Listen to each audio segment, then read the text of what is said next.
Welcome back. You are now looking at the desktop application of Evernote. And the strength of Evernote is your ability to take notes on just about anything and to categorize it properly. So when you click New Note, you are going to notice that you are going to have a traditional word processing interface, which means that you will be able to digital notes and include just about anything. So for example, we might have this text and we're just going to copy and paste some text in here. If there's something else that is part of the thought on what you've posted, you can actually upload and attach a file. And Evernote reminds you that when you upload an Office document, in particular one from Microsoft, that document's going to be searchable inside of Evernote. So we're going to go ahead and click OK because we just uploaded a PowerPoint presentation.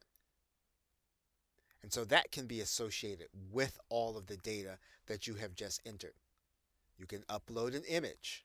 That image, if it's part of the thought that you are trying to communicate or that you're trying to archive. Now, any additional aspect of our upload, we can actually right-click the actual document and we can annotate the image.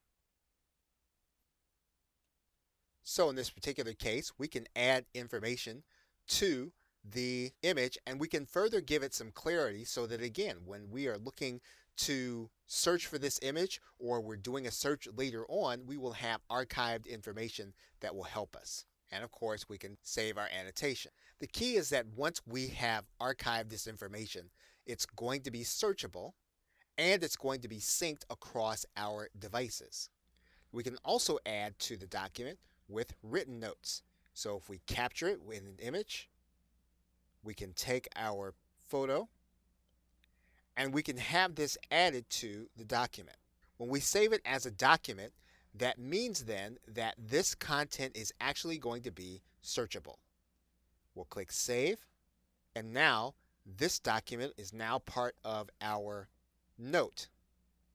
So again, this gives us added flexibility of being able to add to something and to continue to keep all of the thoughts in one place and to be able to archive it appropriately.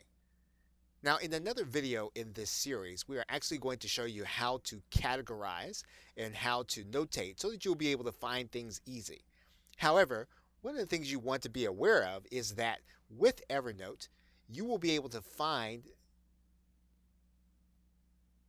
information according to the words that you have placed in here, whether or not they're from images or from the actual text. Okay, so with that, thanks, and I will see you in another video.